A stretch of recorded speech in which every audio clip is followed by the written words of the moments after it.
नमस्कार, सुप्रभात. मी ऋषाली यादव सारंग. आता आपण पाहणार आहोत महाफास्ट 100 बातम्या.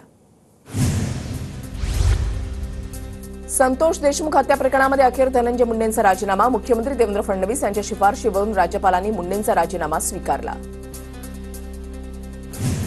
मंत्रिपदाचा राजीनामा दिल्यानंतर धनंजय मुंडे प्रथमच माध्यमांसमोर. मात्र मुंडेंनी हात जोडत राजीनाम्यावर बोलण्यास नकार दिला.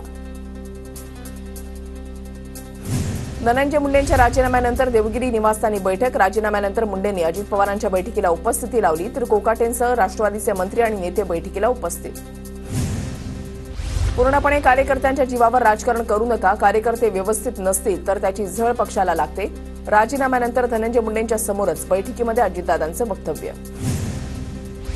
मुंडेंच्या राजीनामा प्रकरणाची झळ महायुतीला बसणार नाही. महायुतीच्या समन्वय बैठकीमध्ये चर्चा, तर जिल्हाध्यक्षांनी आणि नेत्यांनी आगामी निवडणुकीची तयारी करावी. अजित पवारांचे आदेश.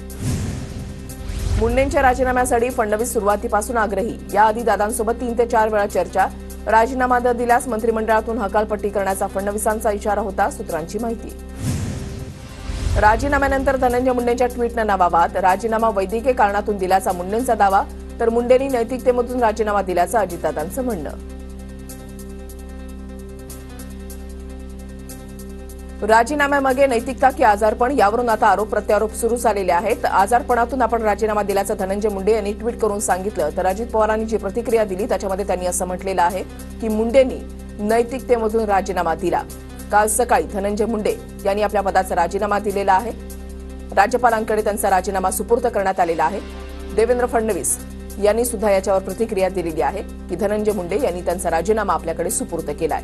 मात्र राजीनाम्यामागे नैतिकता की आजारपण, यावरून आता आरोप प्रत्यारोप सुरू झालेले आहेत. चर्चा ज्या आहेत त्या सुरू झालेल्या आहेत. नैतिकतेमधून धनंजय मुंडे यांनी राजीनामा दिल्याचं अजित पवारांनी म्हटलंय. धनंजय मुंडेंच्या राजीनाम्याचं स्वागत. राजीनामा आधीच व्हायला हवा होता. शपथच झाली नसती तर पुढील गोष्टींना सामोरं जावं लागलं नसतं. मुंडेंच्या राजीनाम्यावर पंकजा मुंडेंची प्रतिक्रिया. मुख्यमंत्री पारदर्शी कारभार करत असतील तर स्वागतच. मुंडेंच्या राजीनाम्यानंतर उद्धव ठाकरेंकडून फडणवीसांचं कौतुक, तर मुंडेंच्या राजीनाम्याचं खरं कारण समोर यायला हवं. ठाकरेंकडून शंका उपस्थित. धनंजय मुंडे यांच्या राजीनाम्यानंतर आता राष्ट्रवादीमध्ये हालचालींना वेग. मुंडेंच्या जागी आता छगन भुजबळांची सरकारमध्ये एंट्री होणार का?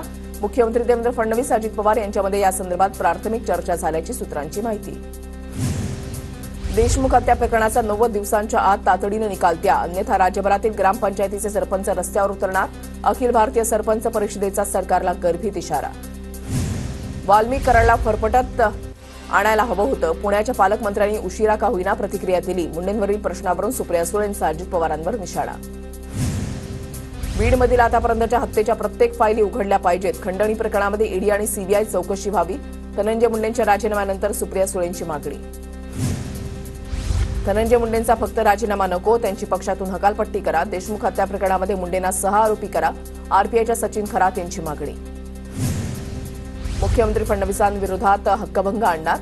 मुंडेंच्या राजीनाम्याची माहिती फडणवीसांनी सभागृहामध्ये न देता थेट माध्यमाला दिली. काँग्रेसचे नेते नाना पटोलेंचा आरोप. खंडणी प्रकरणामध्ये धनंजय मुंडे यांच्या बंगल्यावर बैठक झाली, त्यामुळे मुंडेंना देखील 6 आरोपी केलं पाहिजे. आमदार रोहित पवारांची मागणी. ठाकरेंकडून विरोधी पक्षनेतेपदासाठी भास्कर जाधवांचं नाव फायनल. ठाकरेंच्या शिवसेनेकडून विधानसभा अध्यक्षांना पत्र. विधानसभेच्या विरोधी पक्षनेतेपदासाठी 2.5 वर्षांचा फॉर्म्युला नाही. उद्धव ठाकरेंची माहिती. मुख्यमंत्री देवेंद्र फडणवीसांनी मुंबई महापालिकेच्या 2 लाख कोटींच्या प्रकल्पांचा घेतला आढावा. प्रकल्प वेळेमध्ये पूर्ण करण्यासाठी कामाचा वेग वाढवा. फडणवीसांच्या सूचना. आताही धनंजय मुंडे वाल्मिक कराडच्या संपर्कात. ऑल इंडिया पॅन्थर सेनेच्या दीपक केदार यांचा आरोप. धनंजय मुंडेंनाही चौकशीमध्ये घेतलं पाहिजे. दीपक केदार यांची मागणी. बीडच्या परळीमधील थर्मलच्या राखेचा काळाबाजार अखेर बंद. राख उपसणारे पोकलेन आणि जेसीबी गायब झाले. TV9 मराठीने राखेच्या काळाबाजाराचा केला होता पर्दाफाश. रायगडच्या पालकमंत्रीपदाबाबत गोगावलेंनी घेतली शिंदेंची भेट. फॉर्म्युला ठरल्यास पहिले 2.5 वर्ष आपल्याला पालकमंत्रीपद मिळावं अशी मागणी गोगावलेंनी केल्याची सूत्रांची मागणी. तर बैठकीमध्ये पालकमंत्रीपदाबाबत चर्चा नाही. उदय सामंत यांची प्रतिक्रिया. हायकोर्टाच्या नागपूर खंडपीठाकडून 3 आमदारांना नोटिसा. प्रताप अडसड, संजय कुटे, संजय गायकवाडांना नोटीस. निवडणुकीआधी आयोगानं कायदेशीर प्रक्रियेची पूर्तता केली नसल्याचा पराभूत उमेदवारांची याचिका. अबू आसमींकडून औरंगजेबाचं कौतुक करणारं वक्तव्य मागे. माझं वक्तव्य मोडतोड करून दाखवण्यात आलं. मी कुठल्याही महापुरुषाबाबत अपमानजनक टिप्पणी केली नाही. अबू आसमींचं स्पष्टीकरण. सपाचे आमदार अबू आझमींवर निलंबनाची कारवाई होणार. मुख्यमंत्री, उपमुख्यमंत्री, विधानसभा अध्यक्ष, सभापतींच्या बैठकीमध्ये निर्णय. सूत्रांची माहिती. औरंगजेबाचं उदात्तीकरण करणारं वक्तव्य अबू आझमींना भोवणार. अबू आझमींच्या मुलाची गोव्यामध्ये गुंडगिरी. कलंगूट बीचजवळ वाद झाल्यानं फरहान आझमींकडून बंदुकीचा धाक. अबू आझमींच्या मुलावर गोव्यामध्ये गुन्हा दाखल. लाडक्या बहिणींना महिला दिनाची खास भेट. महिला दिनाच्या पूर्वसंध्येला फेब्रुवारी आणि मार्च महिन्याचा लाभ दिला जाणार. 2 महिन्यांचे 3,000 रुपये खात्यामध्ये जमा होणार. राष्ट्रवादी प्रत्येक 3 जिल्ह्याला एक संपर्क मंत्री नेमणार. भाजप पाठोपाठ राष्ट्रवादीकडून संपर्क मंत्र्यांची नेमणूक. पक्षाचं संघटन आणि महायुतीमध्ये समन्वयासाठी संपर्क मंत्री. चंद्रपुरातील काँग्रेस कार्यकर्त्यांचा चंद्रशेखर बावनकुळेंच्या उपस्थितीमध्ये भाजपमध्ये पक्षप्रवेश. विलास विखार, डॉ. सतीश कावळेंसह कार्यकर्त्यांचा प्रवेश. विजय वडेट्टीवार यांना धक्का. प्रशांत कोरटकरला दिलेली डॉक्टरेटची डिग्री बोगस. डॉक्टरेट पदवी देणाऱ्या विद्यापीठाला यूजीसीची मान्यताच नाही. पैसे देऊन कोरटकरनं डॉक्टरेट मिळवण्याची चर्चा. मोदोजीराजे भोसलेंचं मुख्यमंत्री आणि दोन्ही उपमुख्यमंत्र्यांना पत्र. प्रशांत कोरटकरला जामीन मिळू नये. कोर्टामध्ये भक्कमपणे बाजू मांडावी. कोरटकरची संपत्ती जप्त करण्याच्या मागणीसह देशद्रोहाची शिक्षा व्हावी. मोदोजीराजेंची पत्रातून मागणी. नवी मुंबई विमानतळासाठी केलेलं भूसंपादन हायकोर्टाकडून रद्द. सिडको प्रशासनाला मुंबई उच्च न्यायालयाचा दणका. वहाळ, बामणडोंगरी, उलवे परिसरातील शेतकऱ्यांच्या याचिकेवर निर्णय. 2013च्या नवीन कायद्यानुसार नव्यानं भूसंपादन करण्याचे आदेश. कामगारांच्या प्रलंबित आर्थिक मागण्यांसाठी एसटी कामगार संघटना आज राज्यभर आंदोलन करणार. मुंबई सेंट्रल मध्यवर्ती कार्यालयावर दुपारी निदर्शनं होणार. संध्याकाळी 5 ते 8 या वेळेमध्ये आज आयनॉक्स थिएटरमध्ये छावा चित्रपटाचं विशेष स्क्रीनिंग होणार. मुख्यमंत्री देवेंद्र फडणवीस, एकनाथ शिंदे आणि अजित पवार यांच्यासह सर्व महायुतीमधले आमदार उपस्थित राहणार. देशामधील पहिलं 13D थिएटर कोल्हापूर जिल्ह्यामधल्या पन्हाळ्यावर मुख्यमंत्री देवेंद्र फडणवीसांच्या हस्ते उद्या लोकार्पण होणार. ऐतिहासिक माहितीपट 13D थिएटरमध्ये दाखवला जाणार.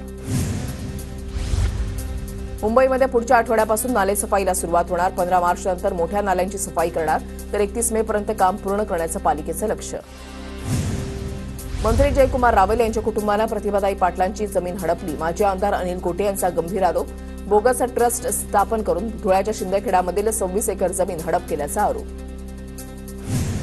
अकोल्यामध्ये वंचित बहुजन आघाडीच्या महिला नेत्याच्या नातीचं अपहरण. कृषीनगर भागामधील एका नामांकित इंग्लिश स्कूल परिसरातून 12 वर्षीय मुलीचं अपहरण झाल्याची माहिती.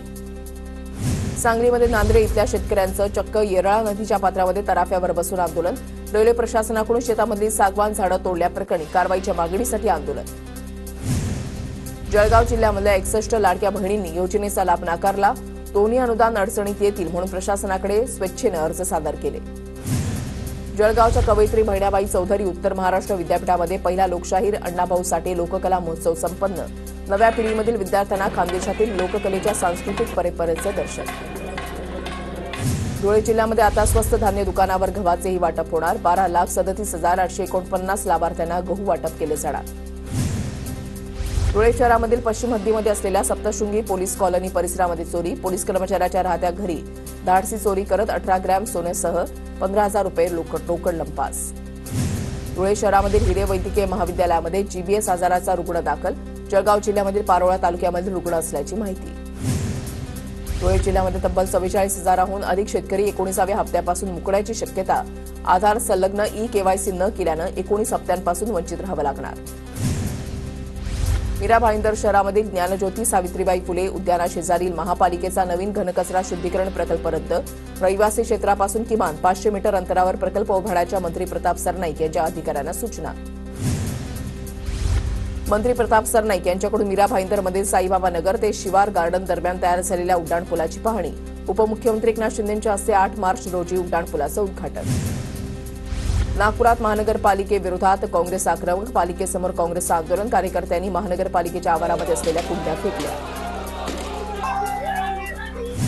जळगाव महापालिकेवर काँग्रेसचं मोर्चा काढून आंदोलन. शहरामधील महापालिकेअंतर्गत येणाऱ्या कामांचं कंत्राटदार भाजपच्या नगरसेवकांचा असल्याचा काँग्रेसचा आरोप. शेतकऱ्यांच्या प्रश्नांवरून काँग्रेसचा सिंधुदुर्गमध्ये मोर्चा. शेतकऱ्यांची अवजारं आणि औषधांवर लावलेला जीएसटी रद्द करण्याची मागणी. अमरावतीमध्ये शेतकऱ्यांच्या विविध मागण्यांसाठी काँग्रेसचं धरणं आंदोलन. आंदोलनामध्ये काँग्रेस नेत्या यशोमती ठाकूर, खासदार बळवंत वानखेडे यांची उपस्थिती.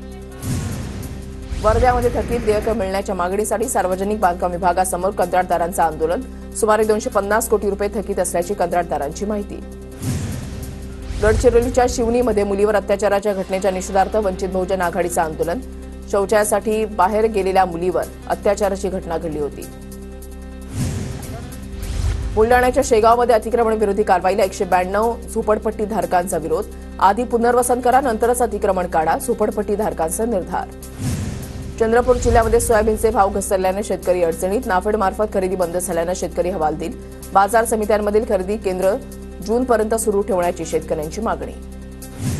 सिंधुदुर्गच्या कुडाळमधील वेताळ बांबर्डेचं तलाठी कार्यालय जळालं. जुने दस्तावेज जळून खाक. आगीचं कारण अद्याप अस्पष्ट. सुदैवानं कार्यालयामधील कॉम्प्युटर सुस्थितीमध्ये.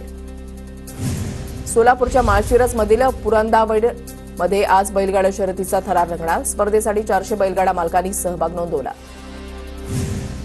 विद्यार्थ्यांच्या 75% उपस्थिती अनिवार्यतेमध्ये शिथिलता येण्याची शक्यता. यूजीसीचे सचिव प्राचार्य मनीष जोशी यांचे संकेत.